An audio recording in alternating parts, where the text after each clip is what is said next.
เรื่องเอกสารทางการเนาะนิยามของมันตัวนิยามของเอกสารต่างๆตัวอย่างว่าสัญญามอบทรัพย์เนาะหรือมอบทรัพย์สินนั่นนะอันนี้มันนิยามของมันเนาะนิยามของมันสัญญามอบทรัพย์เป็นหยังเนาะแม่นการตกลงของเจ้าของทรัพย์ซึ่งเอาทรัพย์ที่เป็นกรรมสิทธิ์ของตนเอง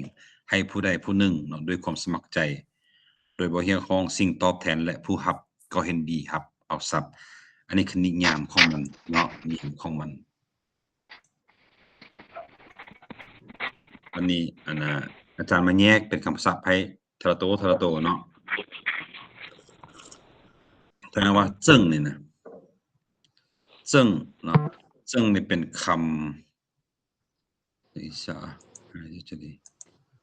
OK จึ้งนะจึ้งมอบตัวอย่างว่ามอบแล้วให้เนาะแปลว่าเขาว่าหมายอีจึ้งอีนั่นเด้ก็ใส่จึ้งตัวนี้เนาะหรือว่าเวลาเราเขียนเขามอบของขวัญให้ใครผู้หนึ่งเขาว่ามอบด้วยอาจารย์แจ็คบราวน์สินะเอาว่าแจ็คบราวน์ซึ่งไว้อยู่ทางท้าย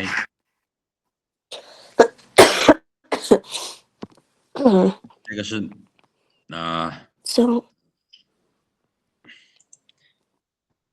等一下 OK 财产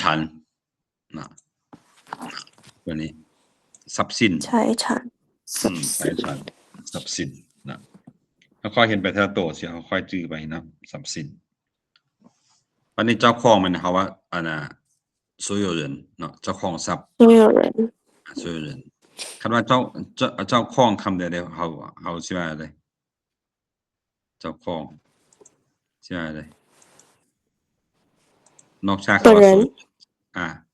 主人เนาะจะมี主人อ๋อ主人เจ้าของนะ主人วันนี้คำที่ที่4นะ自愿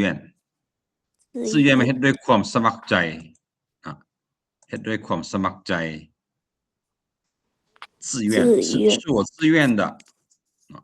学习汉语是没有人逼我的是我自愿的ค่อยสมัครใจเองนะบัดนี้属于เป็นหรือเป็นของ属于我属于เป็นหรือเป็นของเนาะ无偿无มัน不เลยเนาะ不偿ไม่นั่งเป็นการสิ่งตอบแทนสิ่งตอบแทน无偿ไม่นั่งหมายความว่าบ่เรียกร้องสิ่งตอบแทนหรือค่าตอบแทนใดๆนะเนาะ偿受赠人ผู้รับเนาะ受赠人ผู้รับ接收ตัว接受มันรับเอาหรือว่ารับเอาหรือว่ารับเนาะ接受我接受不了接受นะคำสุดท้ายอันนี้เราเรียนมาหลายเทื่อแล้วอาจารย์ว่าคือเนาะ协议เป็นข้อตกลงเป็นการตกลงเนาะหรือว่าเขาว่าสัญญานะก็แม่นนี่กัน协议วันนี้เบิ่งในภาษาจีนว่า证与合同是好อันนี้แป๊บเดียว赠与合同是制裁所有人อยู่นี่มีคำว่าจังนี่แปลว่าแมนหรือว่าจะเนาะนี่เมียน接受无偿赠与他人赠与他人怎么样มอบให้คนอื่นนะมอบให้คนอื่น并且说赠人也同意接收该财产该ตอนนี้ดังกล่าวเนาะดังกล่าว财产这种协议อันนี้แปลจากภาษาลาวเนาะอันนี้คือนิยามของมันแต่สัญญาต่างๆเขาต้องเข้าใจกันว่าสัญญานั้นเป็นหยังเนาะสัญญามอบทรัพย์赠与合同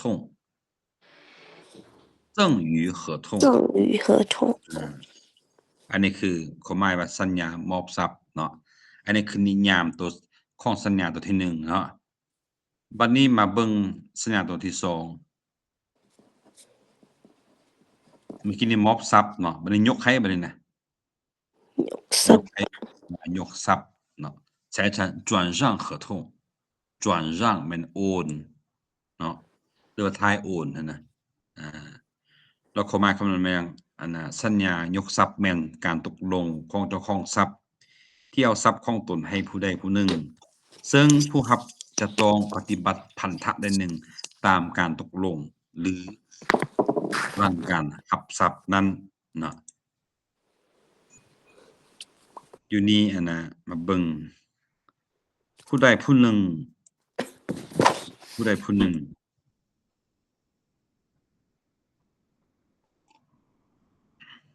ผู้ใดผู้หนึ่ง某人หรือว่า他人เนาะ他人财产ทรัพย์สินเอามาตึมแล้วเนาะบัดนี้ยกให้โอนให้转让转让ทายโอนให้ยกให้เนาะ他人ผู้ใดผู้หนึ่งคันผู้อันน่ะภาษาจีนเริ่มต้นมาเห็นคำว่า他人他ก็แม่นลาว人ก็แม่นคนสิแปลตามตัวฉันเนาะแต่ผู้ที่เรียนภาษาจีนโดยปัจจุบัน他人ตัวนี้แปลว่าผู้อื่นเนาะผู้อื่น说让人ผู้รับหรือผู้ได้รับนะตัวนี้事先ก่อนเรื่องใดหนึ่งที่จะเกิดขึ้นเนาะ事先บัดนี้事后หลังเนาะอาจารย์ใช้ว่าหลังจากอันเรื่องใดเรื่องหนึ่งเนาะอยู่นี่มี事后มีอันนี้เพิ่นอาจารย์คิดพอคำหนึ่งคันเอานี่ปีนกันนะพี่น้องอันนี้อันน่ะสิแปลว่าจั่งใดคันเอาสองคำน่ะปีนใส่กัน事后กับ后事อะนะเข้าใจความหมายบ่事后บัดนี้ปีนมาเป็น后事อะนะ后事不是意思一样吗老师不一样事后和后事不一样后事后事มันหมายความว่าจั่งใดตัวอย่างว่าสมมุติมันมีคนเสียเนาะแล้วเขามีคาบศพหรือว่าหลังจากแล้วงานศพหั่นน่ะเขาว่า后事เนาะอันนี้มันเป็นสิความหมายมัน后事เนาะ等我忙后事后再跟你聊或者跟你谈ประมาณนั้นเนาะโอเค达成ไม่นั่ง达成达มันตัว达到目的หั่นน่ะเนาะ达หมายความว่าเฮ็ดสำเร็จอันใดอันหนึ่งตามที่ได้ร่วมกันหรือว่าตามที่คาดหมายไว้หั่นคำว่า达成เนาะ达成เป็นเอกภาพกันเฮ็ดเป็นเอกสั้นกันสินะ达成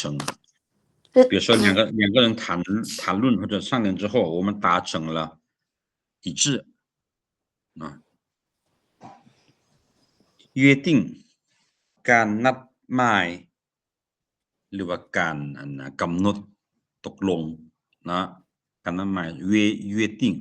我们已经约定好了一起去旅游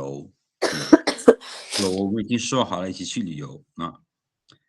บัดนี้服行ปฏิบัตินอกจาก服行เขายังเห็นอะไรว่า实施แม่นบ่实施อันนี้มีคำว่าอย่างตื่นมาเลยนะ实施ปฏิบัติ实践กับแม่นปฏิบัติคือกันเนาะ实践ปฏิบัติจริงนั่นเด้义务คำนี้เราเห็นมาแล้ว义务มันพันธะนะ义务และนี่คือความหมายของมันเนาะ财产转让合同是指财产所有人将其财产ฉีตัวนี้ยังจื้อตีเหมือนนั้นอาจารย์ได้เว้าไป哪个老师ฉี将其财产那天我写了在哪了我写了在哪了好的ฉี的话我们不想说前面的对我就是用ฉี财产转让给他人的一种协议受让人必须根据事先或者事后达成的约定服行某项义务根据事先的事后หมายความว่าต้องได้ปฏิบัติตามเนาะหรือว่ามีพันธะอันใดหนึ่งหลังจากที่เวียกจะสำเร็จหรือว่าหลังจากที่สำเร็จเวียกนั้นแล้วความหมายของมันเป็นแบบนี้เนาะ某项义务比方说项มันเป็นเรื่อง词เนาะเป็นเรื่อง词ตอนนี้เรื่องใดเรื่องหนึ่งเนาะตอนนี้เรื่องใดเรื่องหนึ่งพันธะใดหนึ่งสินะอันนี้คือความหมายของสัญญาตัวที่สองอันนี้แม่นอาจารย์มีสัญญามาให้เด้อมีความหมายของมันเนาะนิยามของมันนะสั้นๆโดยความหมายนี่ก็แปลจีนอาจารย์คัดเอาคำศัพท์มาให้พี่น้องเรียนตึมเนาะแล้วอันเอกสารต่อไปอาจารย์จะให้พี่น้องเรียนเรื่องใบอนุญาตต่างๆของลาวเขานะที่เป็นทางการมีประมาณอยู่190ปลายเนาะ190ปลายอันอาจารย์ได้อันน่ะเฮียนมาแล้วเดี๋ยวถัดจากเอกสารนี้มันจะเป็นตัวเอกสารนั้นเนาะเอกสารที่อาจารย์ว่าซื้อเอกสารต่างๆหรือว่าใบอนุญาตต่างๆเนาะมีอยู่190ปลายซื้อเอกสารนะแต่อาจารย์อันนั้นอาจารย์บ่มีเนื้อในมีแต่ว่าชื่อมันเนาะลาวจีนสินะแล้วก็ถัดจากตรงนั้นไปปุ๊บนะสิเป็นเอกสารเกี่ยวกับอาจารย์เคยบอกแล้วว่าใช้เรียนชื่อต่างๆเนาะชื่อพิธี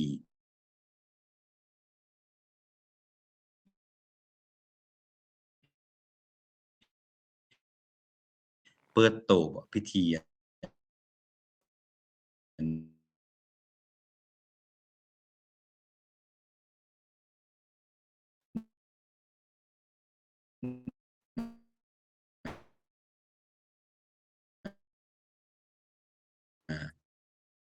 อันน่ะ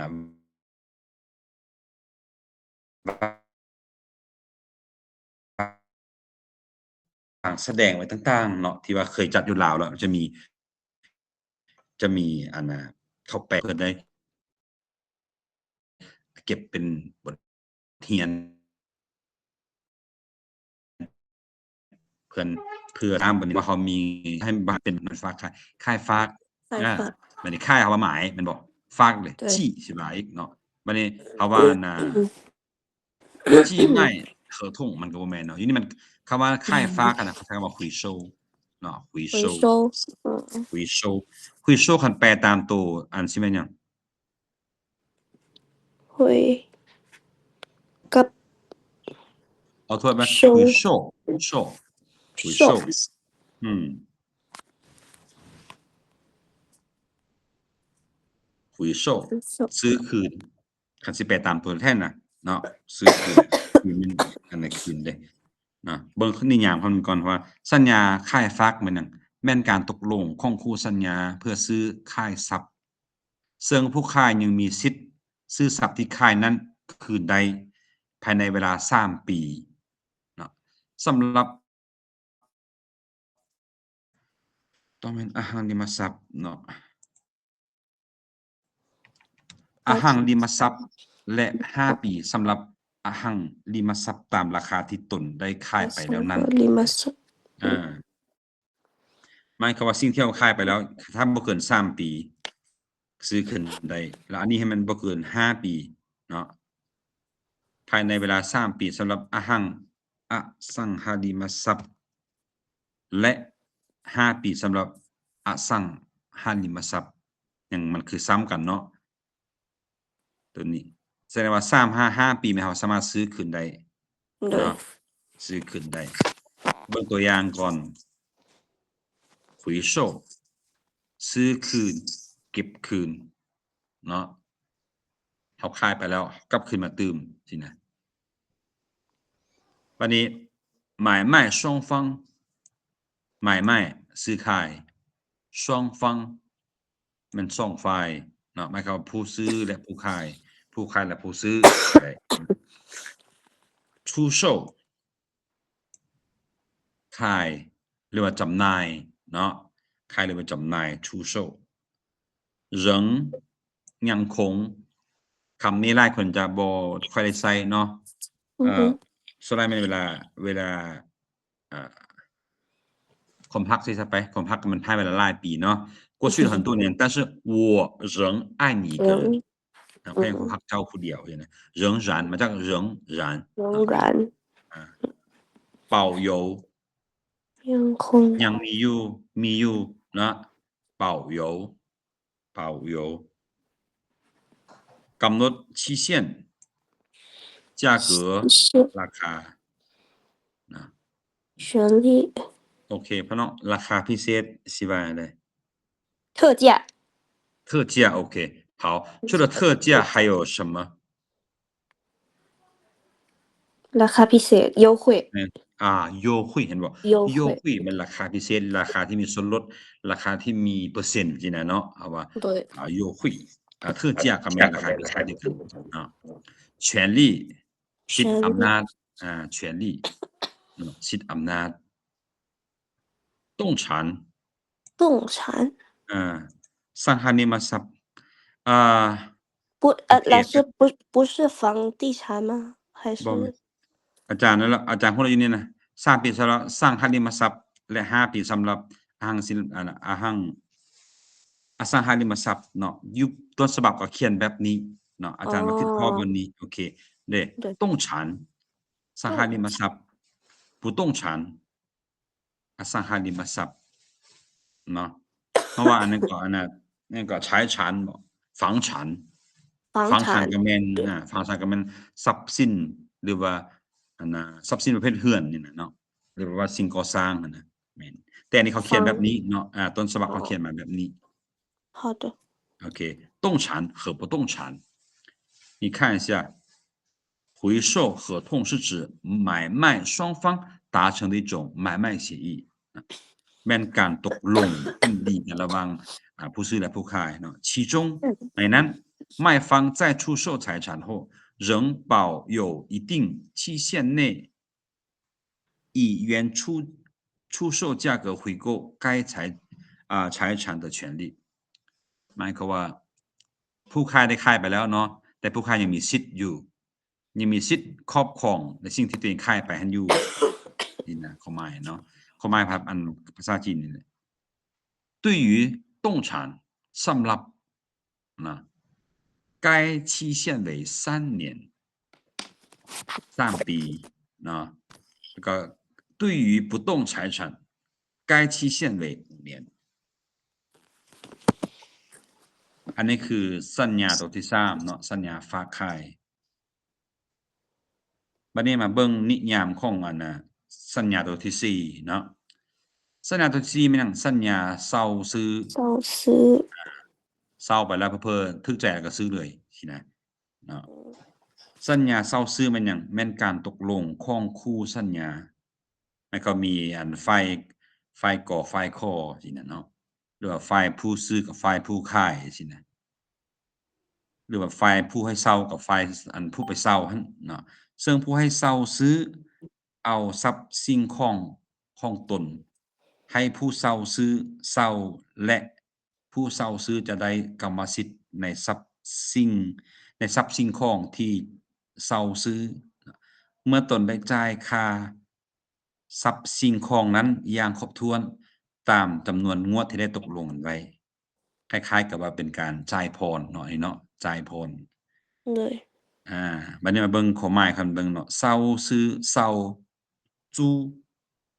มัน购买เนาะ租购บัดนี้ผู้ให้เช่าเนาะผู้ให้เช่าซื้อโทษ出租方เนาะ出租方承租方ผู้เช่าซื้อหรือผู้เช่าเนาะบัดนี้คำว่าจ่ายผ่อนมีหลายคนอาจจะบ่ฮู้เนาะหรือหลายคนอาจจะเห็นไปแล้ว分期付款分มันหยังแบ่งเนาะ期มันหยังกำหนดระยะ付款มันกริยาอันนี้แม่นการจ่ายเป็นงวดหรือว่าการจ่ายผ่อนบัดนี้价款กับ价格อันเดียวกันราคาเนาะราคา取得ได้หรือว่าได้รับ我取得了第1名我这次考试取得了第1名หรือว่า他参加选美比赛取得了第1名ได้หรือได้รับ物品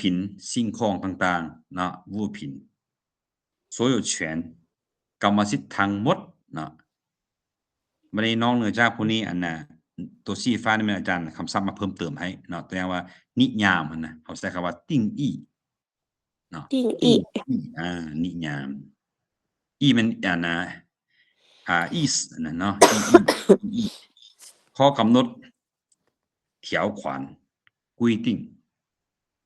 规定แปลว่าระเบียบอีกก็เป็นได้เนาะ规定เนี่ยหรือว่ากติกาก็ได้คือกัน规定เนาะบัดนี้คู่สัญญา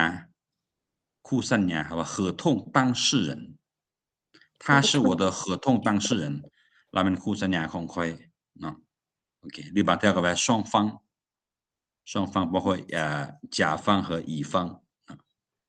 สิทธิและพันธะ权利和义务权利สิทธิอำนาจเนาะเขาว่าแบบเมื่อกี้แล้ว义务พันธะบัดนี้การเซ็นสัญญาบัดนี้นี่签署มันเซ็น合同มันสัญญา签合同看细胞都掉签合同签署合同意思一样的签署合同签署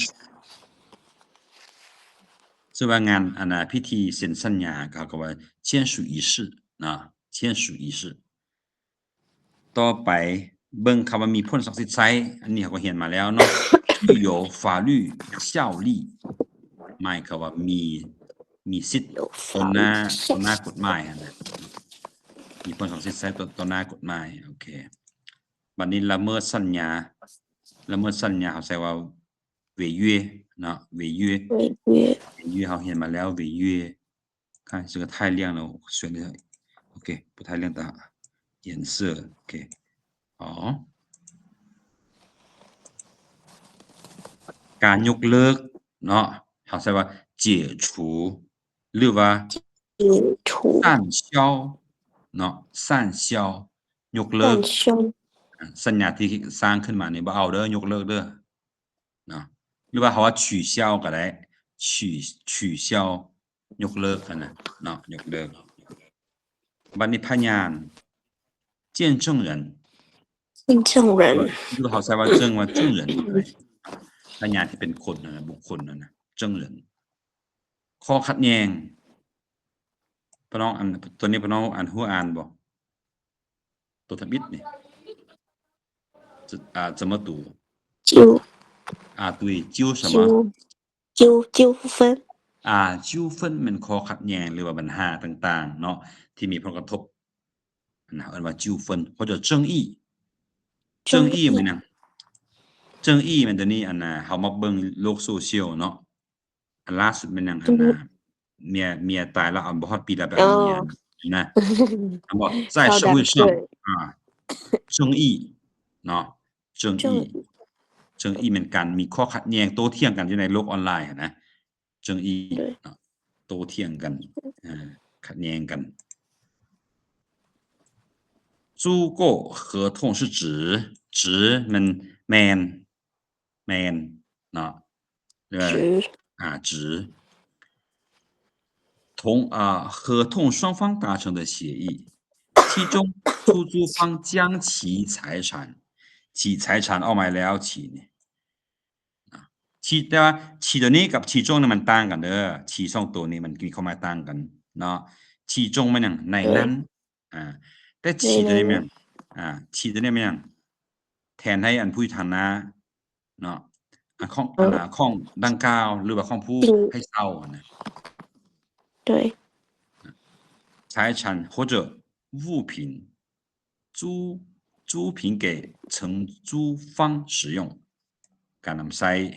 并在承租方按约定分期付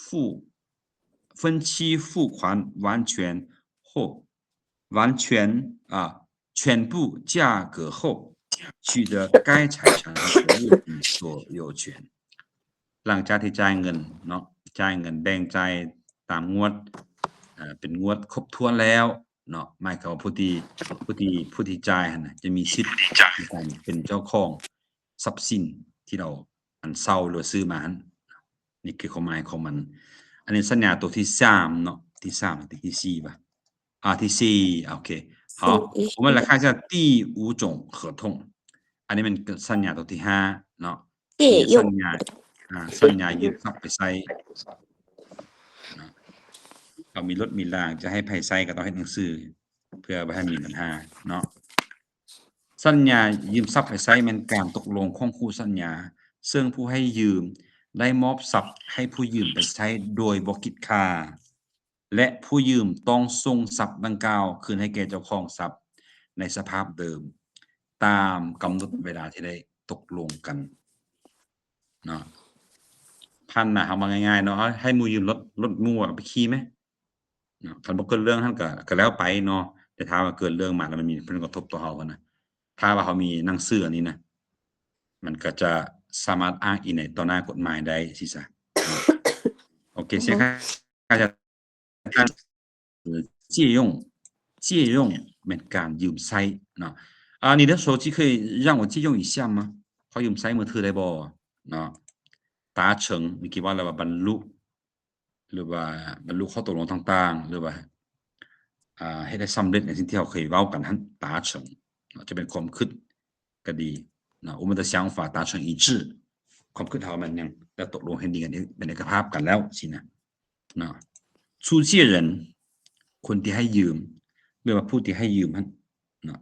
借用人ผู้ยืมอันมาจากคำว่าอันเจ้าเนาะตาม按月付款จ่ายเงินเป็นเดือนสินะอันตัวนี้เนาะ原状ไม่หนังสภาพเดิม原来的状况สภาพเดิมเขาย่อไว้ว่า原状เนาะ原状อันนี้归还มันการส่งคืนหรือว่าส่งคืนเนาะ归还อันนี้เป็นการคัดเอาตัวคำศัพท์อยู่เทิงนี้เนาะบัดนี้มาเบิ่ง3ตัวสีฟ้านี้เนาะ达成目标บรรลุตามเป้าหมายเนาะ达成目标达成协议แม่นบรรลุข้อตกลงต่างๆเนาะ达成共识คำว่า共识นี่นะมาเห็นตลอดอยู่ในคำศัพท์การเมืองหรือว่าเวลาฟังข่าวหรืออ่านข่าวต่างๆเนาะบรรลุความเห็นพ้องกัน共识共同เนาะ共同มาจากอันนี้共识บรรลุความเห็นพร้อมกันตัวอย่างว่าพรรคประชาชนปฏิบัติลาวกับพรรคคอมมิวนิสต์จีนเนาะมีสัญญาหรือมีข้อตกลงอันใดหนึ่งที่ว่าหยังบรรลุความเห็นพร้อมกันเนาะอันนี้ว่า达成共识借用合同是指合同双方达成的协议其中出借人无偿将财产借给借用人使用无偿หมายความว่าให้ยืมโดยที่บ่หวังผลตอบแทนโดยที่บ่คิดไล่ค่าเช่าต่างๆทั้งหมดเนาะ而借用人必须在约定的时间内将该财产按原状归还给所有人แล้วก็ผู้ยืมเนาะต้องได้ส่งคืนให้กับผู้ให้ยืมมันนะตามกำหนดเวลาที่ได้กำหนดกันไว้เนาะด้วยการส่งในสภาพเดิมบ่มีการเปะเพถ้าเขามีหนังสือนี่นะถ้ามีสัญญาตัวนี้เนาะหลังจากที่ผู้ยืมไปใช้แล้วถ้าว่าเกิดมีการชำรุดหรือการเปะเพมานะเขาสามารถฟ้องได้เนาะเขาว่าเอ้าเว้าแล้วเด้ว่าให้ส่งคืนโดยสภาพเดิมแต่นี่มันเปลี่ยนไปตารถบ่นึงแตกบ่หรือว่าสีมันถึกทะลุไปบ่รถสมมุติว่ารถอันนั้นเนาะเขาต้องได้ว่าอันนี้ค่อยบ่เอาคืนแล้วค่อยให้เจ้าใช้ซะคิดรายเป็นมูลค่าถ้ามีหนังสือนี่นะมันก็จะง่ายถ้ามีปัญหามานะแต่คันถ้าเว้าด้วยปากเปล่าอะนะแล้วอันพูดเรื่องเขาปิ้นความเนาะค่อยบ่ได้ว่าซะนะสินะมันก็สิยากเนาะโอเค好我们下面再看合同另一种合同สัญญาเช่าทรัพย์สัญญาเช่าทรัพย์เป็นหยังแม่นการตกลงของคู่สัญญาหมายความว่า2ฝ่ายที่เว้ามา4-5อันเมื่อกี้นี่แหละซึ่งผู้ให้เช่าได้มอบทรัพย์ที่เป็นกรรมสิทธิ์ของตนให้ผู้เช่านำใช้ชั่วคราวชื่อว่าคำว่านำใช้ชั่วคราวนะและผู้เช่าต้องนำใช้อย่างถูกต้องและสอดคล้องกับสัญญาเบิ่งคำว่าสอดคล้องกับสัญญาเนาะ และคุณประโยชน์ของทรัพย์ที่เซาจ่ายค่าเซาตามเวลาและกำหนดเวลาที่ได้ตกลงกันเนาะเขาจะเซาทรัพย์ในระยะจากปีจากเดือนด้วยราคาเท่าใดตกลงกันก่อนเนาะ出租人承租人OK 暂时มันชั่วคราวเนาะชั่วคราวเมื่อกี้ว่า按照นะ按照依照อิงตามเนาะตามเมื่อกี้ว่าเรา规定ระเบียบหรือว่าข้อกำหนดต่างๆเนาะ规定น้อง规定กับ规则มันต่างกันอะไร规定规则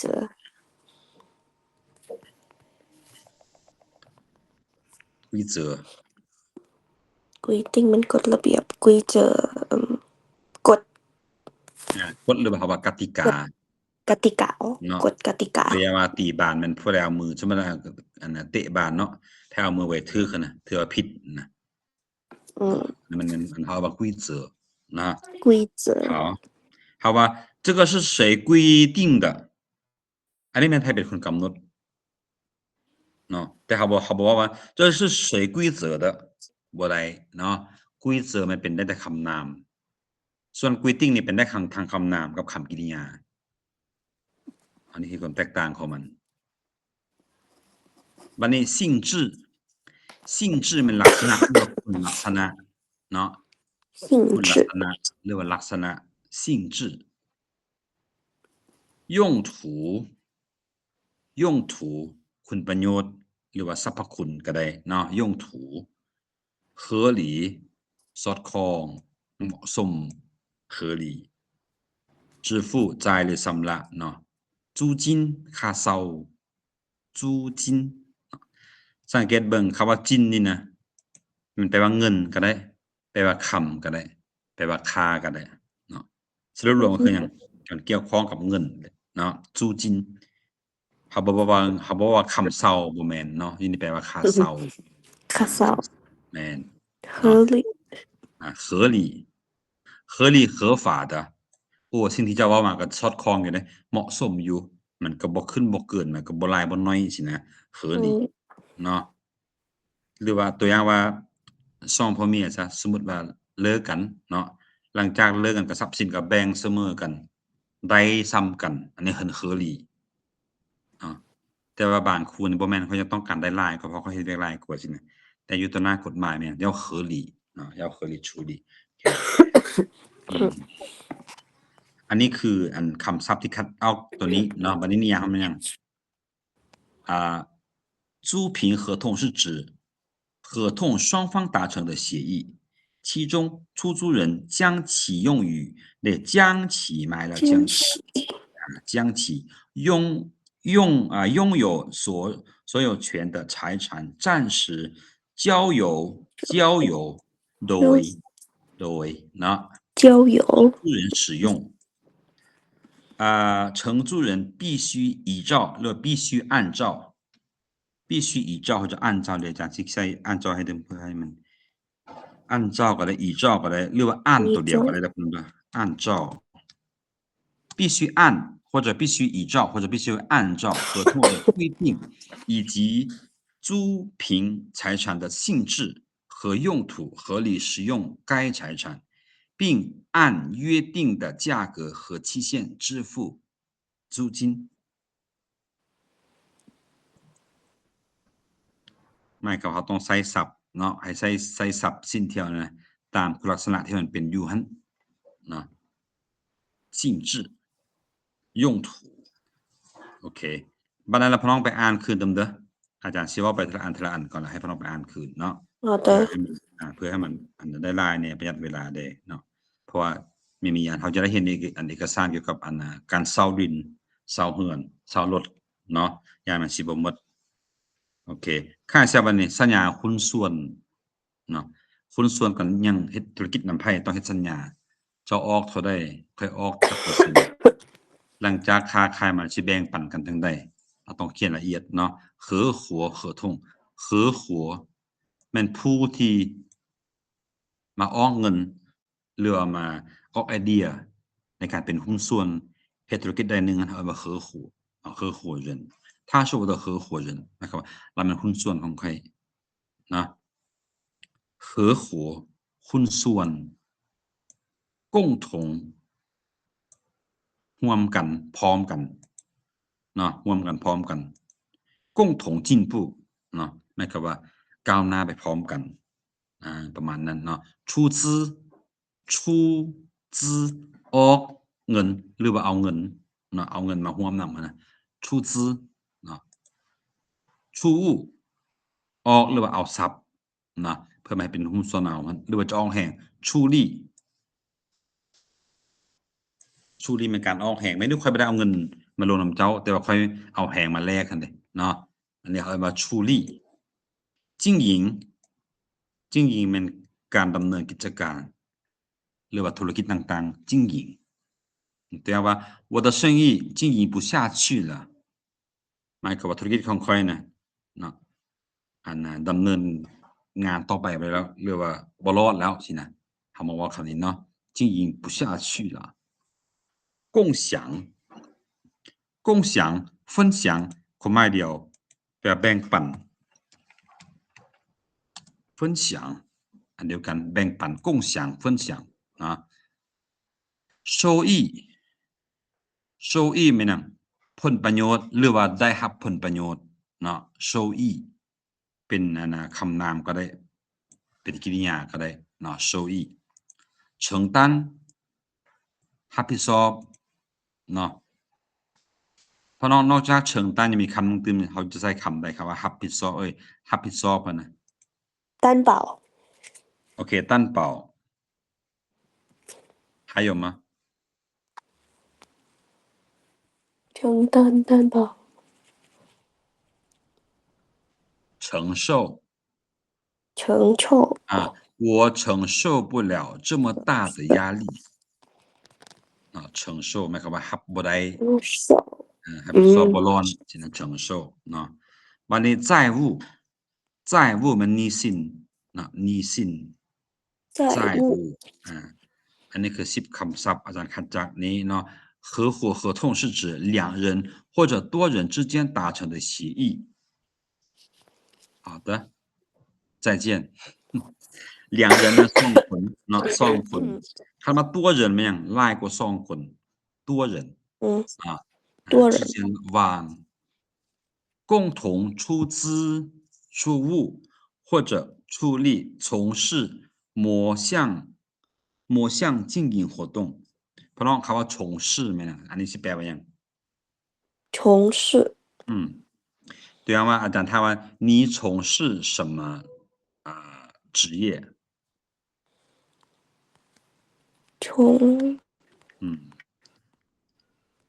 เขาหมายความว่า你做什么工作呢从事比如说我从事教师工作ค่อยให้เรียกกับการสอนสินะ从事นะ从事从事หรือว่า做什么ความหมาย做เนาะ什么好以共享收益或者共同承担责任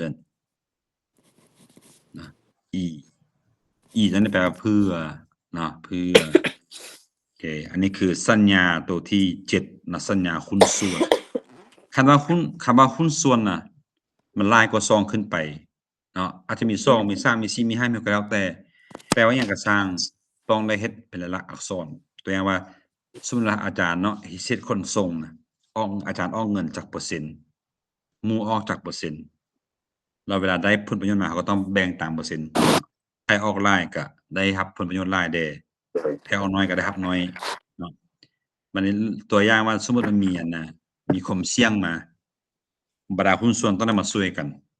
จะเป็นคนเอาแฮงมาหุ้นส่วนก็ดีเอาทรัพย์มาหุ้นส่วนก็ดีถ้ามีปัญหามานะต้องรับผิดชอบช่วยกันเนาะ好我们看一下下一个的合同ต่อไปแม่นยังแม่นสัญญากู้ยืมเนาะ借贷กู้ยืมเนาะ贷款借钱借款借贷ยืมเนาะแต่ว่าสัญญากู้ยืมมันยัง แม่นการตกลงของคู่สัญญาซึ่งผู้ให้ยืมได้เอาเงินหรือทรัพย์สิ่งของตนให้เป็นกรรมสิทธิ์แก่ผู้ยืมแก่ผู้กู้ยืมและผู้กู้ยืมต้องส่งจำนวนเงินหรือทรัพย์สินประเ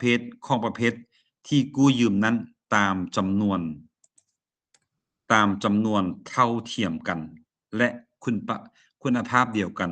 คืนแก่ผู้ให้ยืมตามเวลาที่ได้กำหนดไว้ในสัญญาเนาะสังเกตมีว่านะจำนวนเท่าเทียมกันกับคุณภาพเดียวกันสมมติว่าจังซี่เนาะ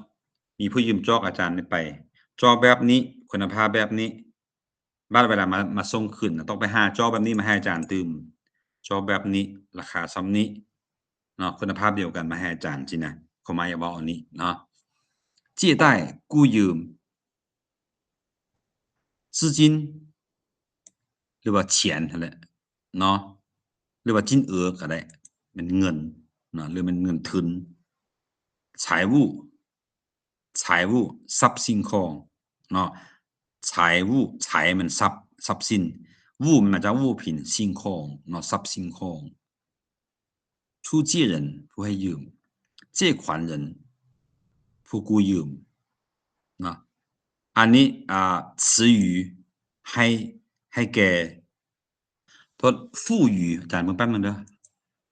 เพราะว่า词语ก็แปลว่าให้คือกันเนาะให้โอเคพี่น้องอันนี้อ่านว่า副词富裕ให้คือกันเนาะให้หรือให้เป็น富裕等值等แม่นระดับเดียวกัน值แม่นมูลค่าเนาะหมายความว่ามีมูลค่าในเท่าเทียมกัน等值เนาะหรือว่า同等质量คุณภาพเดียวกันเนาะคุณภาพเดียวกันอันนี้คือคำศัพท์ที่อาจารย์คัดจากสัญญากู้ยืมมานี้เนาะ借贷合同是指合同双方达成的协议出借人将其资金或财物提供给借款人使用提供อันนี้ก็แปลว่าให้คือกันเนาะให้ความสะดวกสบาย提供เนาะ比如说这家酒店提供早餐和午餐โรงแรมแห่งนี้ให้ความสะดวกสบายในด้านการกินอาหารเช้าอาหารสวยเนาะแต่เวลาเขาเว้าตัวจริงเขาก็บอกว่าเขาว่าโรงแรมแห่งนี้มีอาหารเช้าอาหารสวยไว้ให้ฟรีสินะเนาะเป็นแบบนี้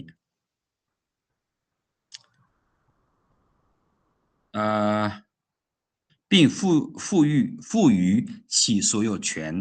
借款人必须在合同约定的时间内将等值且同等质量的资金或者物品归还给收借人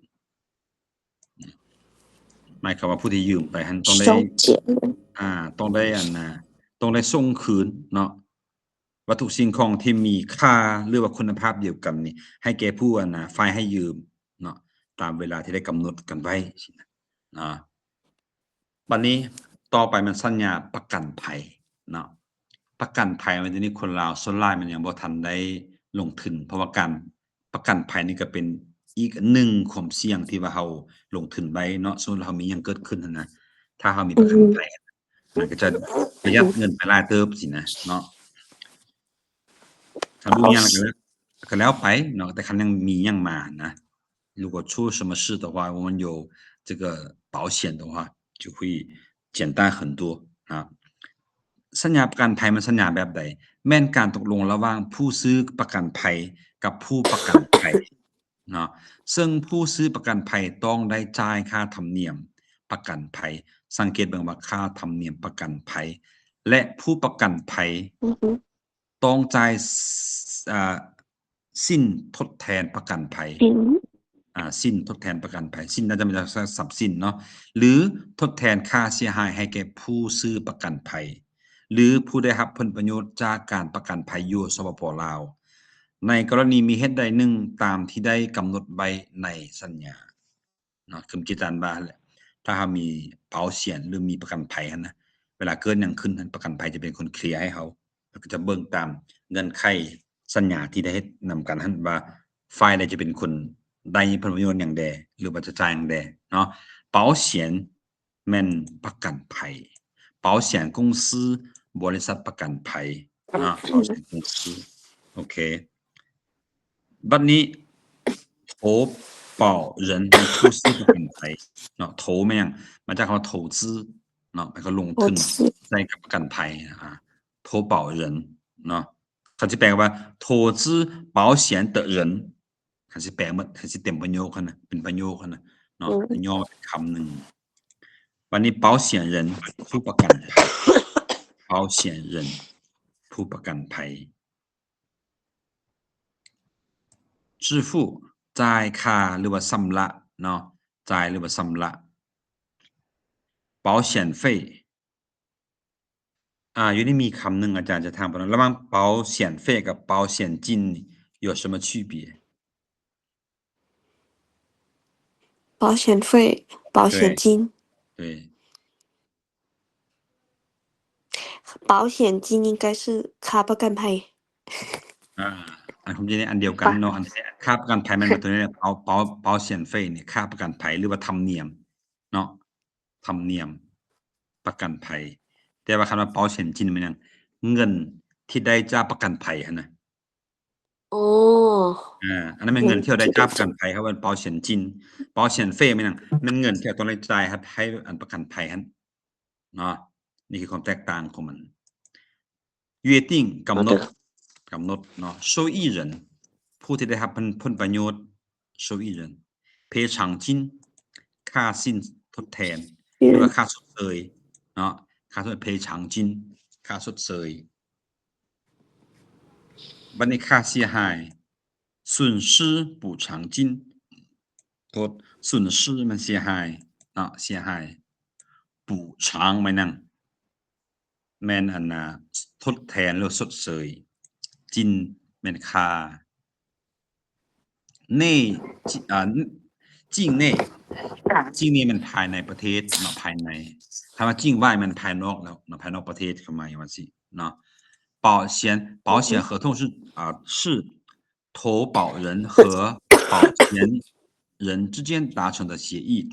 其中投保人需支付保险费而保险人需在发生保险合同中约定的某一事项时，向投保人或者受益人支付保险赔偿金或者损失赔偿金、补偿金。该合同适用于老挝人民民主共和国境内หมายความว่าใช้ได้เฉพาะแต่คนลาวที่อยู่ในลาวเท่านั้นเนาะมันประกันภัยนะสมมุติคนลาวไปไทยซะไปเกิดอุบัติเหตุหั่นนะหมายความว่าบริษัทจะบ่ชดเชยค่าเสียหายหมดเพราะว่าเรื่องบ่ได้เกิดขึ้นอยู่ลาวมันเกิดขึ้นอยู่ไทยหรือว่าอยู่ต่างประเทศนะเนาะกฎหมายจะบอกแบบนี้อันนี้คือสัญญาประกันภัยเนาะก็สิประมาณนี้โอเค好เดี๋ยวเราเป็นจะได้พร้อมไปอ่านคืนเด้อไปอ่านคืนเนาะอันนี้สัญญาฝากทรัพย์สิ่งของเวลาสัญญาเติมเนาะอาจารย์บ่แน่ใจว่าสัญญาที่เท่าไหร่แล้วตอนนี้อาจจะประมาณ90นี่บ่สัญญาฝากสิ่งของแม่นหยังแม่นการตกลงของคู่สัญญาซึ่งผู้ฝากได้มอบทรัพย์ให้แก่ผู้รับฝากเนาะเพื่อปกปักรักษาและผู้รับฝากต้องส่งทรัพย์สิ่งของดังกล่าวขึ้นในสภาพเดิมให้ผู้ฝากเมื่อผู้เกี่ยวหากทวงถามเอาอันนี้ต้องมีการค่าเสียค่าฝากเนาะให้กับผู้รับฝากเนาะอันนี้นะตัวอย่างว่า保管มันรักษาเนาะหรือว่าฝากไว้เพื่อให้รักษา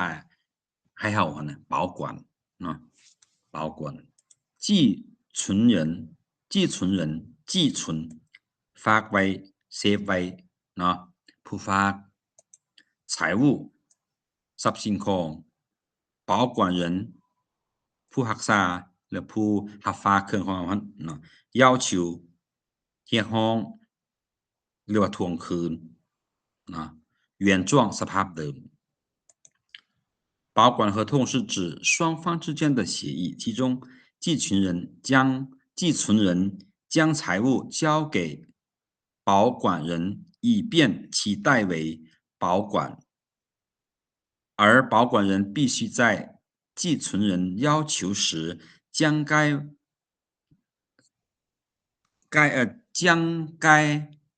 财物按原状归还给寄存人อันนี้คือความหมายของมันเมื่อนั้นเขาถามว่าสัญญาฮับสัญญาฝากทรัพย์สินของมันยังเนาะนี่คือนิยามของมัน定义เนาะอธิบายให้เราฟังเป็นลักษณะนี้เนาะโอเคต่อไปสัญญาสัมปทานมันถามว่ากันแล้วสัมปทานมันมีคำว่า开发เนาะหรือว่า特许合同开发合同ก็ได้特许合同ก็ได้เนาะแต่ว่าไข้ฟ้าหลายคนจะเข้าใจไปทางว่าพัฒนาเนาะแต่ความจริงคำว่าไข้ฟ้าแปลว่าสัมปทานก็ได้เนาะไข้ฟ้าฉะนั้นสัมปทานมันการตกลงระหว่างรัฐกับนิติบุคคลเนาะคำว่าสัมปทานนี่นะสัมปทานมันอันใดอันหนึ่งมันต้องเป็นของฝ่ายรัฐเนาะแล้วฝ่ายที่ไปลงทุนอาจจะเป็นฝ่ายบริษัทต่างๆที่ไปเช่าก็ดีไปซื้อก็ดีแต่ว่าซื้อนี่มันบ่ได้เนาะสัมปทานมันยังตัวอย่างว่าเขื่อนสามเหลี่ยมคำเดะสัมปทาน99ปีอะนะเนาะหลังจากนั้นก็เป็นดินลาวคือเก่าสินะ เกี่ยวกับการให้สิทธิ์ในการดำเนินธุรกิจหรือพัฒนาโครงการใดหนึ่งภายใต้กฎหมายของสปป.ลาวและภายใต้บรรดาเงื่อนไขเฉพาะตามสัญญาสังเกตเบิ่งว่าสัญญานี่หมายเขาต้องกำหนดตืมว่าเฮ็ดจังใดเนาะอันนี้เพิ่มเติมส่วนคำว่าภายใต้กฎหมายของสปป.ลาวหมายความว่าเฮ็ดเซาได้สัมปทานได้โดยที่บ่ให้มีกฎหมายลาวกำกับบ่ให้เกินนี้เนาะตัวอย่างว่านี่ก่อน特许合同สัญญาสัมปทานหรือว่า开发合同สัญญาสัมปทาน国家แปลว่ารัฐบาลประเทศชาติได้หมดเนาะ国家框架มันหยังมันกรอบหรือว่าโครงเนาะ框架ตัวอย่างว่าห้างก็ได้พอน้องห้างก็ได้ฉันสิเขียนใส่ตึงห้างตัวอย่างว่าอาจารย์สิเขียนบทเนาะอาจารย์อยู่ในหัวนี่มีแล้ว我有框架了ห้างมีห้างคร่าวๆแล้วมีโรงคร่าวๆแล้วสินะห้างเนาะใน赋予มันให้เอาให้เนาะให้แก่法人นิติบุคคล经营การดำเนินกิจการเนาะกิจการ特定条件特定มันกำหนดขึ้นมาเนาะเงื่อนไขพิเศษ条件เงื่อนไข开发เนาะพัฒนาหรือว่าสัมปทานเนาะ许可合同是指国家与法人之间就某项商业经营或者项目开发在劳挝人民民主共和国法律框架下所签订的协议签订ไม่ได้เซ็นเนาะได้เซ็นตามกำหนดที่ได้ตกลงกันนั้น签订该协议赋予法人在特定条件或者条款和条款下经营或者开发的权利该协议หมายความว่าสัญญาดังกล่าวเนาะสัญญาดังกล่าวมันได้ให้สิทธิพิเศษเนาะแก่ผู้ที่จะมาพัฒนาหรือว่าสัมปทานเนาะอันนี้คือสัญญาสัมปทานก็สิประมาณนี้ต่อไปเบิ่งนิยามของอันนั้นสัญญามอบหมายเนาะ委托合同委托มอบหมายเนาะ委托人ผู้มอบหมาย受托人ผู้ที่ถูกมอบหมายและผู้รับมอบหมายเนาะ资金เงินทุน事物เรื่องสิ่งของสิ่งหมายความว่าสิ่งใดสิ่งหนึ่งในเรื่องหนึ่งนะอันนี้รั่วแปลว่าถ้าหรือว่าถ้าว่าถ้าหากรั่วคือกับ如果นะเนาะ如果แต่ว่าส่วนหลายคนจะบ่ฮู้คำว่ารั่วถังรั่วมันแปลว่าถ้าคือกันเนาะรั่วแปลว่าถ้าว่าคือกันเนาะ支付在报酬มันค่าตอบแทน那报酬ค่าตอบแทน报酬委托合同是双方之间的协议，其中受托人需代表委托人并使用委托人的资金办理某项事务。若合同或者法律有规定，委托人有义务向受托人支付报酬นะนี่คือความหมายของมันซึ่งผู้รับมอบหมายต้องเฮ็ดสิ่งใดสิ่งหนึ่งในนามและด้วยทุนของผู้มอบหมายเนาะผู้มอบหมายมีพันธะจ่ายค่าตอบแทนให้ผู้รับมอบหมายหมายความว่าสมมุติว่า A มอบให้ B อาจารย์เพิ่นหยังนั่นน่ะเนาะหลังจากที่อาจารย์เฮ็ดสำเร็จแล้วหรือว่าพวกกำลังเฮ็ดอยู่อะนะเราต้องจ่ายค่าบริการหรือว่าเป็นพันธะอาจจะเป็นเงินเป็นคำอาจจะเป็นค่าตอบแทนอื่นๆก็ได้เนาะอันนี้เรามาตกลงกันจังซี่นะกฎหมายเนาะหมายความว่ามอบหมายแล้วบ่ให้มอบหมายฟรีๆเจ้าก็ต้องให้ผลประโยชน์แก่เขาแด่สินะกฎหมายก็เว้าแบบนี้เนาะต่อไปมันสัญญาบริการบัดนี้ค่าบริการมันก็มีสัญญาให้กันเด้อเว้าแบบใดมาเบิ่งกันอ่า服务合同เนาะกะสัญญาบริการเป็นการตกลงของคู่สัญญาซึ่งผู้บริการต้องรับใช้เฮ็ดหรือสร้างสิ่งใดหนึ่งหรือให้คำปรึกษาแก่ผู้ใช้บริการและผู้ใช้บริการต้องจ่ายค่าบริการนั้นตามราคาที่ได้ตกลงกันสมมุติซะเนาะอาจารย์รับแล่นขึ้นซะเนาะอาจารย์แล่นขึ้นแล้วไปให้อันนั้นแล่นเอกสารให้ได้รับทุนมาแล้วเนาะอันนี้คืออาจารย์ให้บริการส่วนผู้ที่มาแล่นเอกสารนำอาจารย์แม่นหยังเขาต้องมาใช้บริการนำอาจารย์ฉะนั้นเขาจะต้องได้จ่ายค่าบริการเนาะอาจจะเป็นค่าเสียเวลาบ่ค่าแล่นเอกสารบ่ต่างๆเนาะอันนี้อย่าเว้าถึงตัวนั้นเนาะความหมายของมันตัวอย่างว่า服务提供方ฝ่ายผู้ให้บริการเนาะฝ่ายผู้ให้บริการหรือผู้ให้บริการผู้บริการเนาะ服务接受方ผู้ใช้บริการเนาะหรือว่าฝ่ายผู้ใช้บริการก็ได้เนาะ执行รับใช้ปฏิบัติดำเนินเนาะ执行ในหมด创造แม่นการสร้างหรือว่าประดิษฐ์คิดสร้างก็ได้ประดิษฐ์เนาะสร้างหยังขึ้นมานะ创造力แม่นหยังแม่นอันน่ะแนวคิดหรือว่าไอเดียที่สร้างสรรค์เนาะประดิษฐ์คิดสร้างนะ咨询แม่นสอบถามหรือว่าบ่อนสอบการสอบถามเนาะการสอบถามเป็นคำนามก็ได้เป็นกริยาก็ได้咨询意见咨询意见เป็นการให้คำปรึกษาเนาะ约定นัดหรือว่ากำหนด服务费ค่าบริการ服务合同是双方之间的协议，其中服务提供方需为服务接受方提供服务，执行某项工作，创造某项成果或者提供咨询意见。而服务接受方则需按双方约定的价格支付相应的服务费用。ตัวอย่างว่าเข้าบริการให้เจ้าหลายเจ้าต้องได้จ่ายหลายเด้หมายความว่าให้มันสมดุลกันเนาะผู้หนึ่งเฮ็ดเวียกบักละหลายแล้วผู้จ่ายน้อยเดียวมันก็บ่ได้หรือว่าผู้เฮ็ดน้อยเดียวแล้วให้เขาเจ้าจ่ายหลายมันก็บ่ได้เนาะมันต้องแฟร์ๆ相应มันเสมอกันเท่าเทียมกันเนาะครับหรือว่าสมเหตุสมผลคือเขาว่ามันก็合理หั้นนะอันเดียวกันเนาะ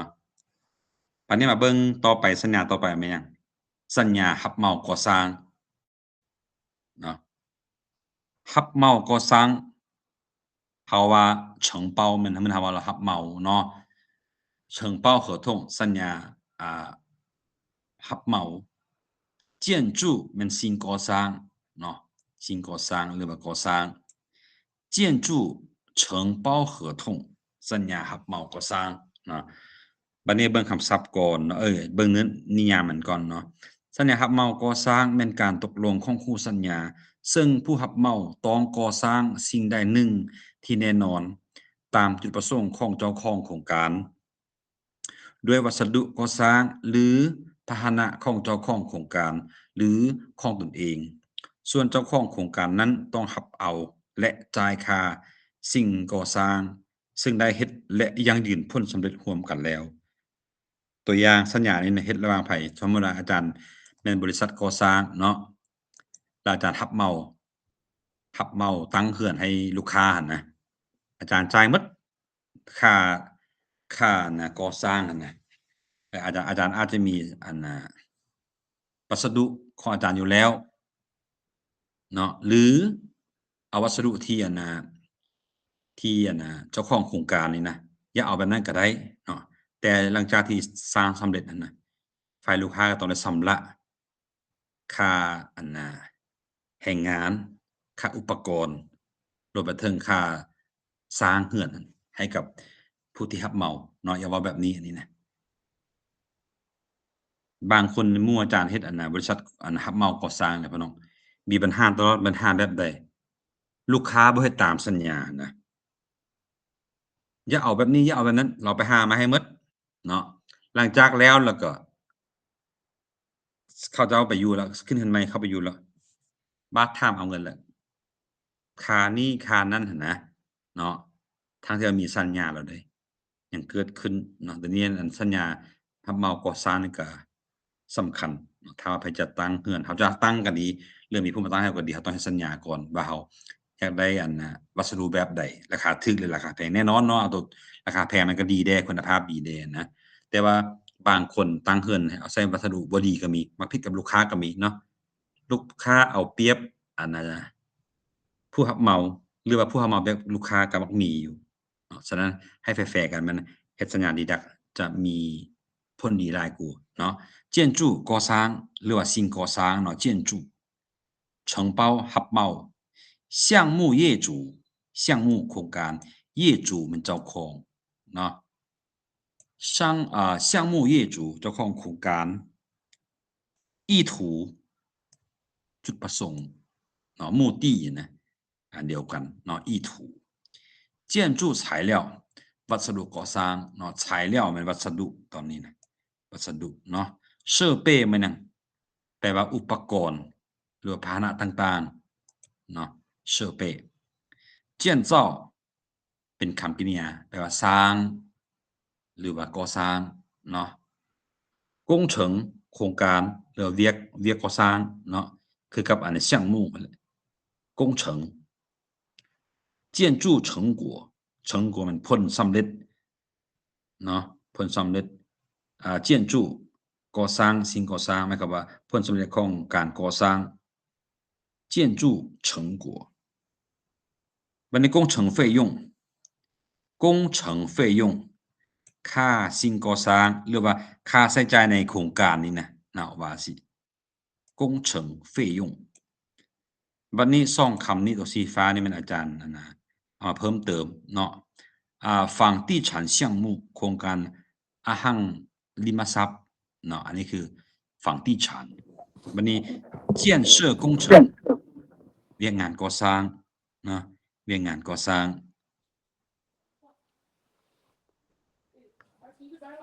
建筑承包合同是指双方之间的协议其中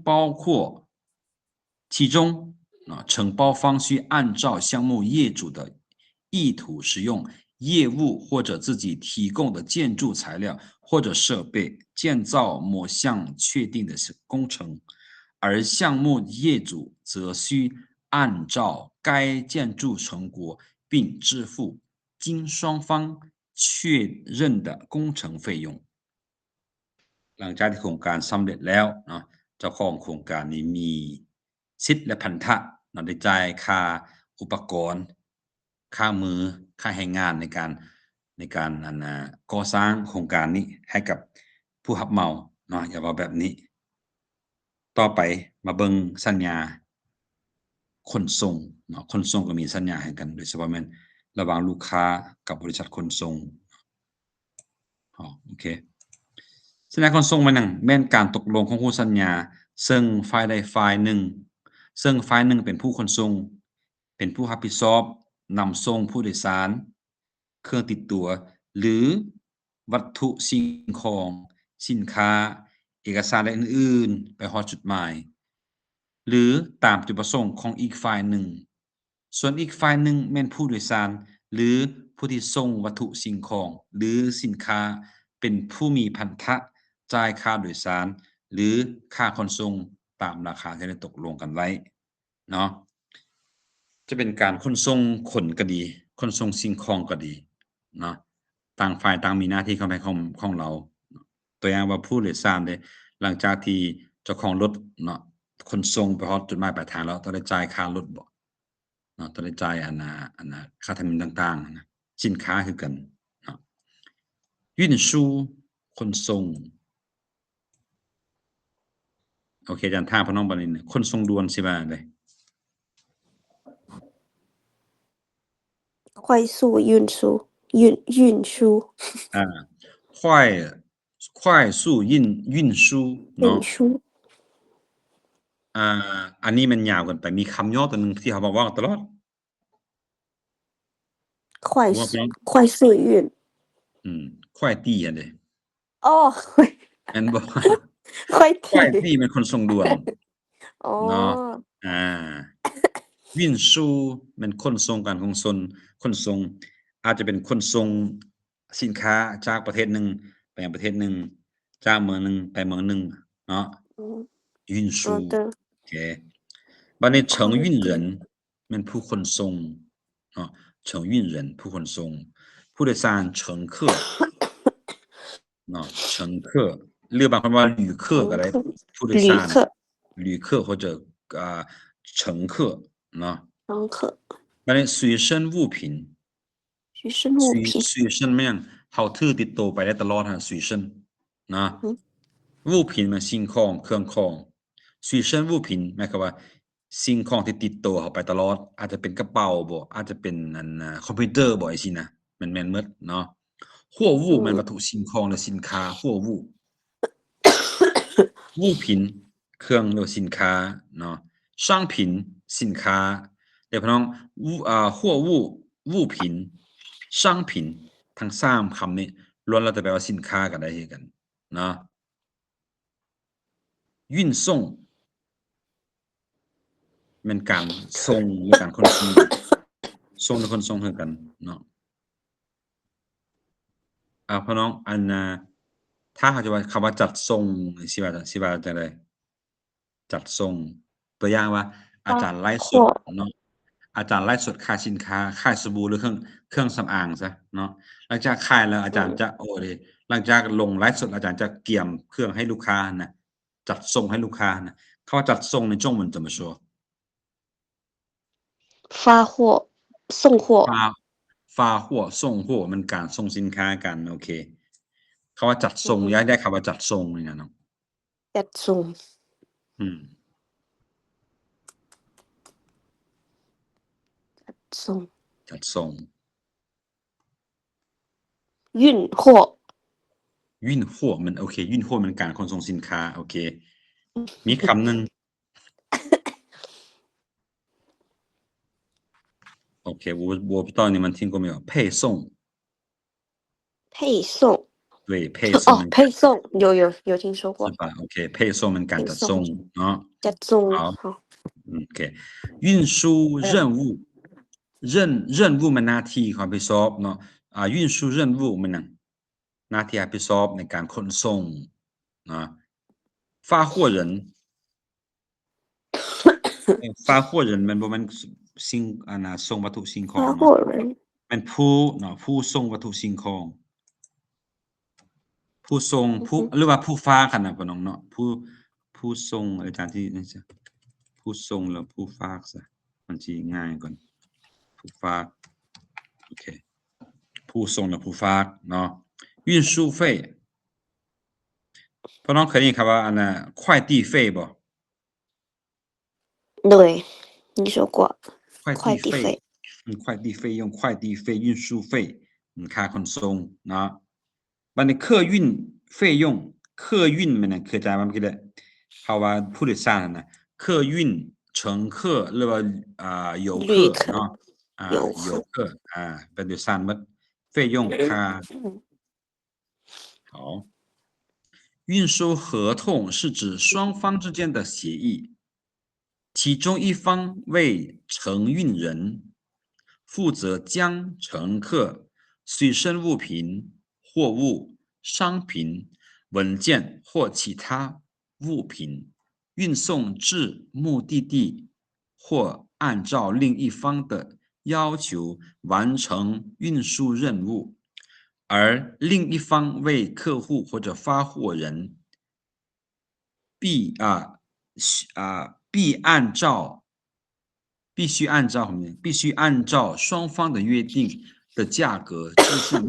运输或者客运费用。อยู่นี่มีคำว่านะส่งจื้อส่งไปถึง目的地เป้าหมาย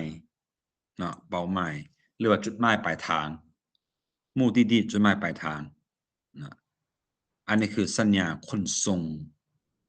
ต่อไปมันสัญญาแรงงานสัญญาแรงงาน劳动合同劳动แรงงานหรือการออกแรงงานเนาะ劳动อย่างเงี้ยสัญญาแรงงานแม่นหยังแม่นการตกลงระหว่างผู้ใช้แรงงาน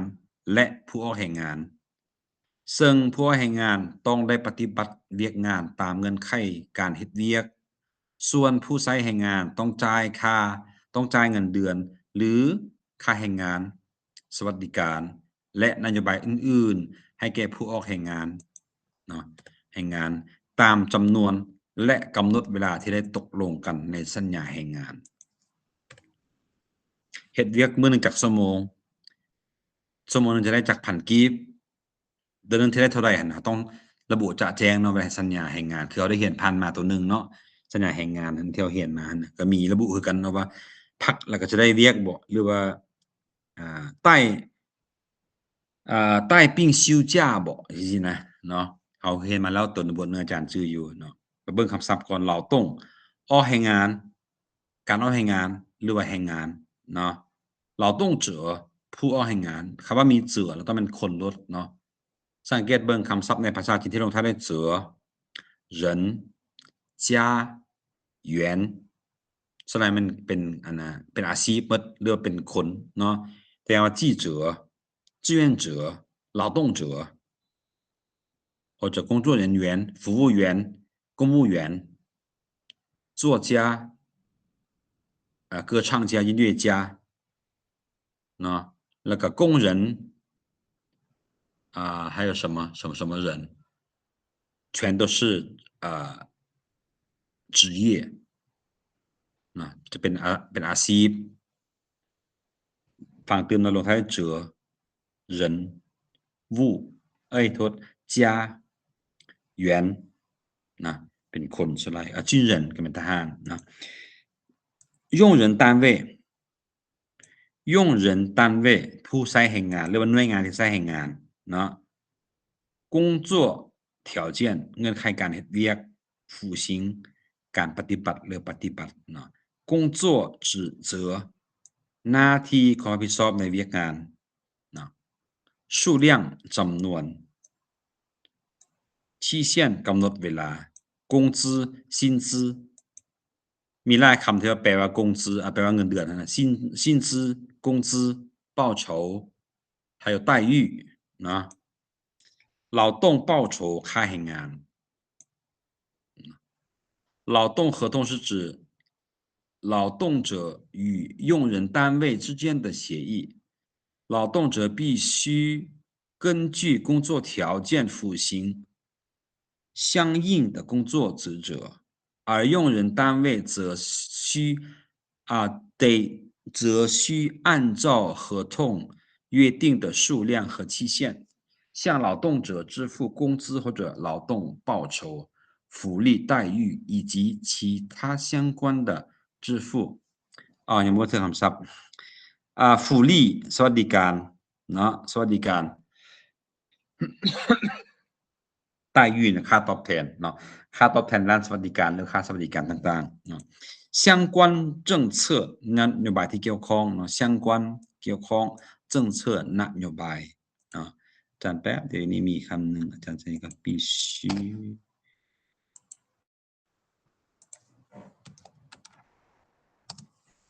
โอเคอันนี้สัญญาแรงงานเนาะประมาณนั้นต่อไป เป็นสัญญาแลกเปลี่ยนสัญญาแลกเปลี่ยนมันการตกลงของคู่สัญญาซึ่งฝ่ายใดหนึ่งเนาะหรือว่าฝ่ายหนึ่งได้รับเอาทรัพย์สิ่งของที่เป็นกรรมสิทธิ์ของตนมอบให้อีกฝ่ายหนึ่งและฝ่ายนี้ก็ได้เอาทรัพย์สิ่งของอันอื่นที่เป็นกรรมสิทธิ์ของตนตอบแทนให้หมายความว่าแลกกันเนาะแลกกันอาจารย์มีเข้าเพิ่นมีซีแล้วมาแยกมาแลกกันนะเนาะแลกเปลี่ยน交换นักเรียนแลกเปลี่ยน交换生นะ一方ฝ่ายหนึ่ง另一方อีกฝ่ายหนึ่ง回馈เป็นการตอบแทนเนาะ回馈การตอบแทนนี้เขามนุษย์ตอบแทนให้ธรรมชาติหรือว่าธรรมชาติตอบแทนมนุษย์เขาก็ใช้回馈คือกันเนาะ回馈交换合同是指双方之间的协议其中一方将自己拥有的所有权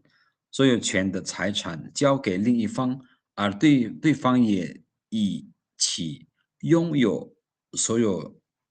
权的另一项财产作为交换回馈เนาะอันนี้สั้นๆอันนี้คือสัญญ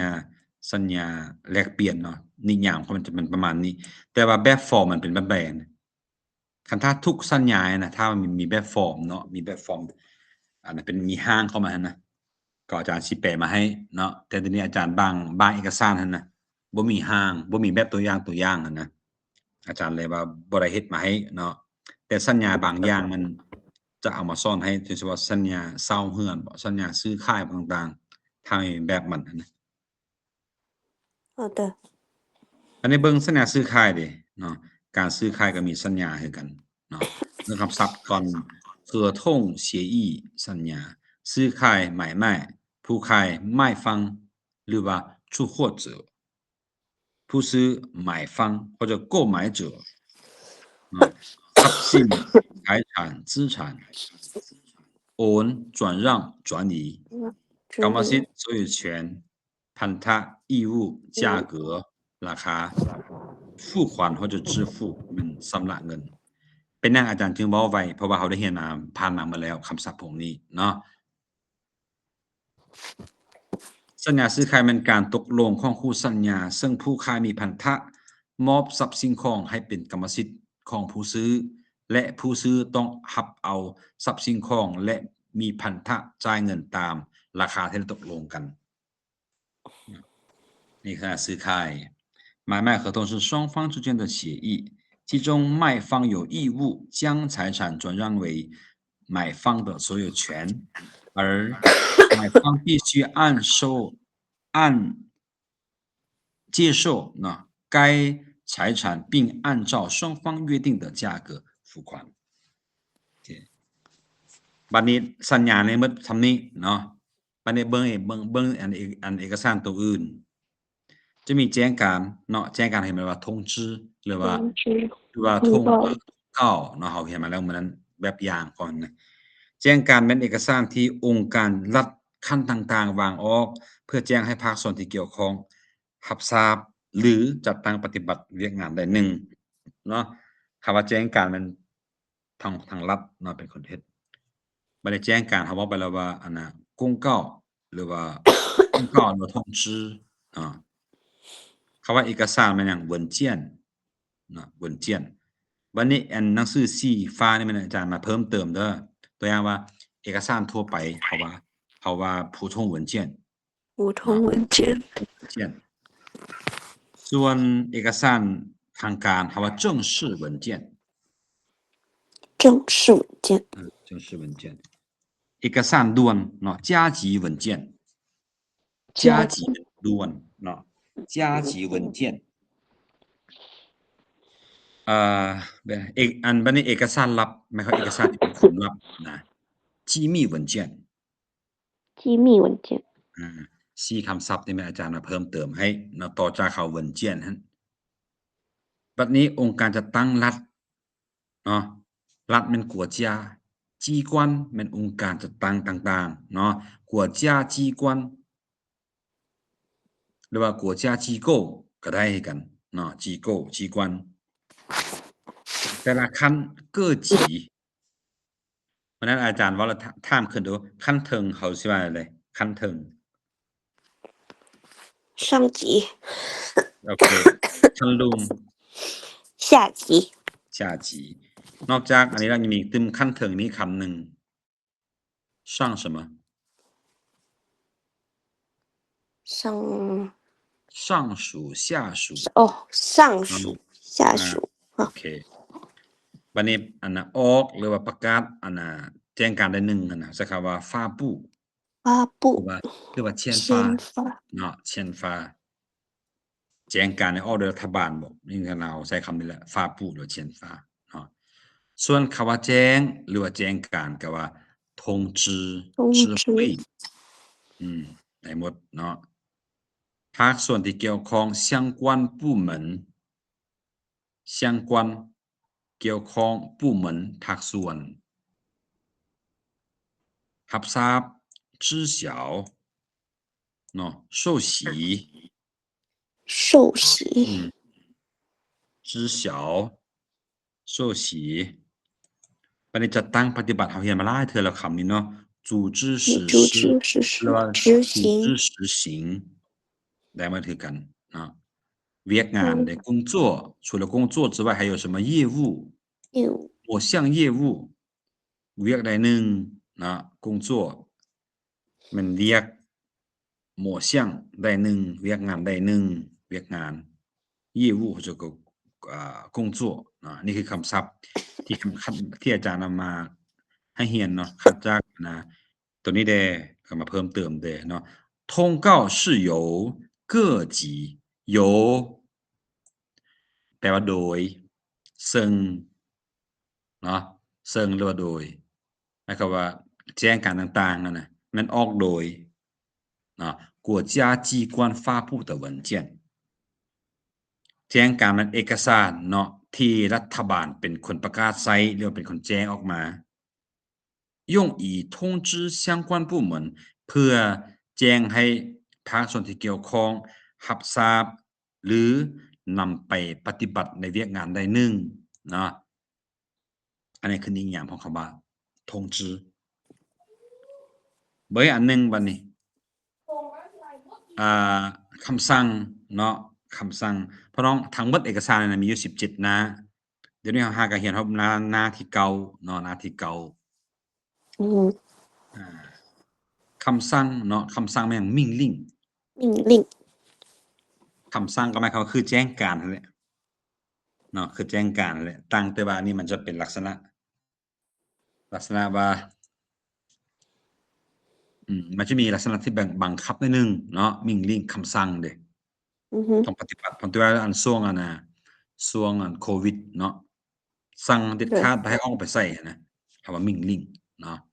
คำสั่งแม่นบทบัญญัติที่มีผลบังคับทั่วไปวางออกเพื่อจัดตั้งปฏิบัติแผนการกฎหมายรัฐบัญญัติระเบียบการหรือแม่นบทบัญญัติที่มีผลบังคับใช้เฉพาะเพื่อรับใช้เวียกงานบริหารเนาะมาเบิ่งก่อน规范性文件规范性文件แปลว่าบทบัญญัติเนาะหรือเฮาเคยแปลว่าหยังก็นิติกรรมหั่นน่ะเนาะ规范性文件หมายความว่าหยังเป็นเอกสารที่มีระบบระเบียบเป็นเอกสารที่ถูกต้องตามระเบียบกฎหมายเรียกว่าบทบัญญัติเนาะ约束力โทษ约束力เนาะหมายความมีผลบังคับใช้约束มันหยังจำกัดเฮาบ่ให้เฮาไปใช้ได้หั่นน่ะเนาะ约束力法令รัฐบัญญัติหรือคำว่ากับดำรัฐนั่นน่ะเนาะ法令ระเบียบการ规章制度制度ในที่นี้แปลว่าสิแปลว่าอะไร制度เพราะเราเรียนมาสิแปลว่าอะไรครับว่า制度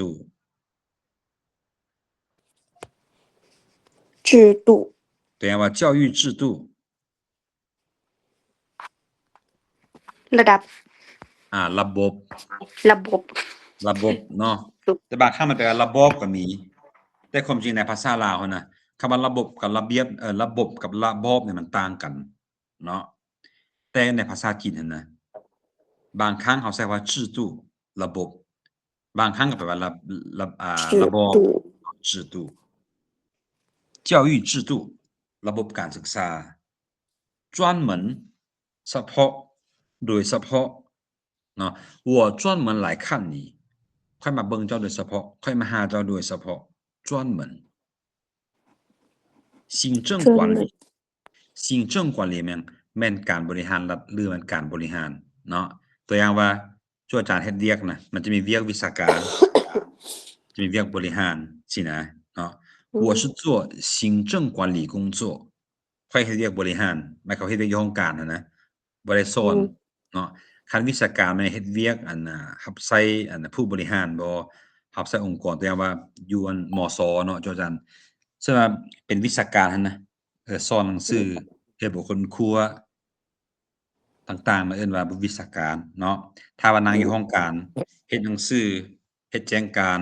เฮ็ดรายงานต่างๆเขาเอิ้นว่าบริหาร行政管理那所以我们现在的工作呢，除了要教书之外，我们还要做行政管理方面的工作啊。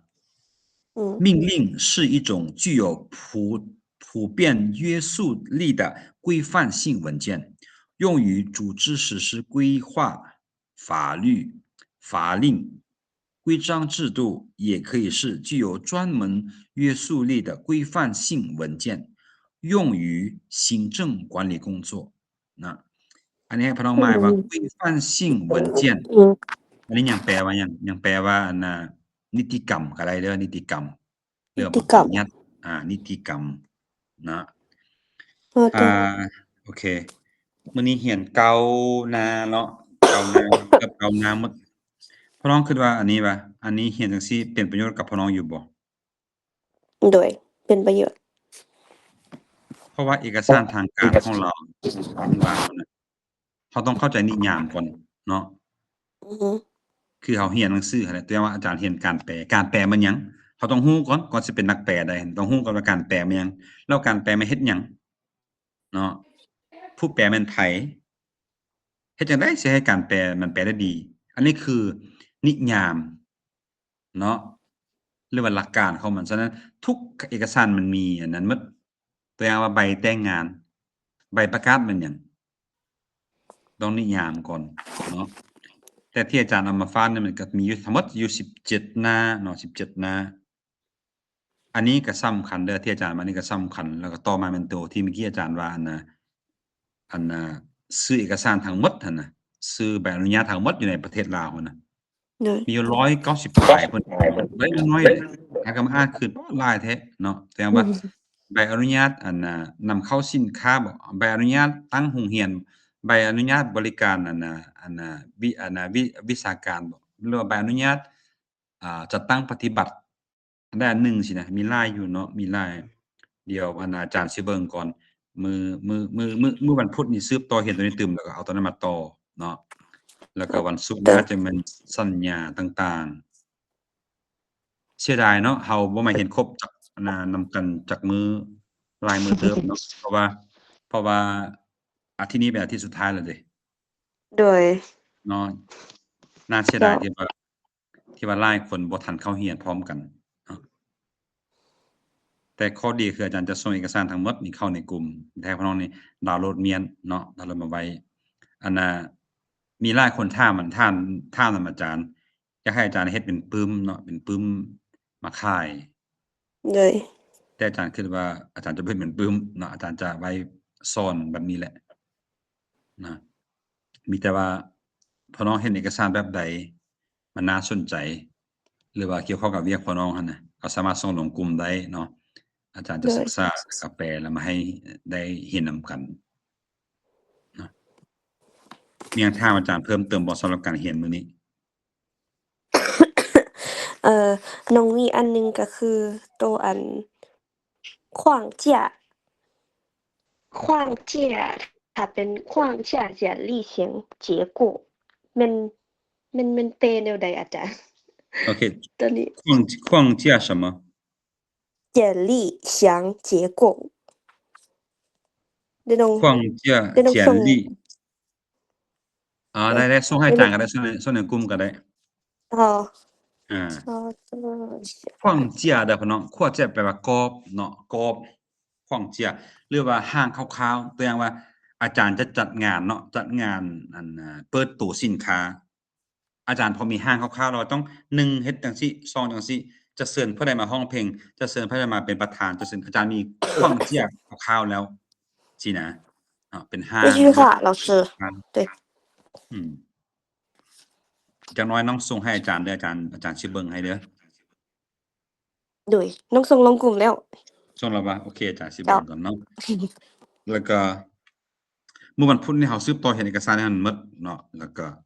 มาต่อเอกสารที่อาจารย์เว้าหั่นเนาะส่วนเอกสารที่ว่าถ้าว่าหมดโมงก่อนนะหมดโมงเรียนก่อนอาจารย์บ่ได้สอนฮอดเทื่อน่ะอาจารย์ก็จะส่งลงกลุ่มให้พวกเราไปอ่านคืนเนาะ好的，那么今天的课就先到这里了啊。好的。周三再见面好吗？OK，好，拜拜，周三见，老师，拜拜。好，周三见，拜拜，拜拜。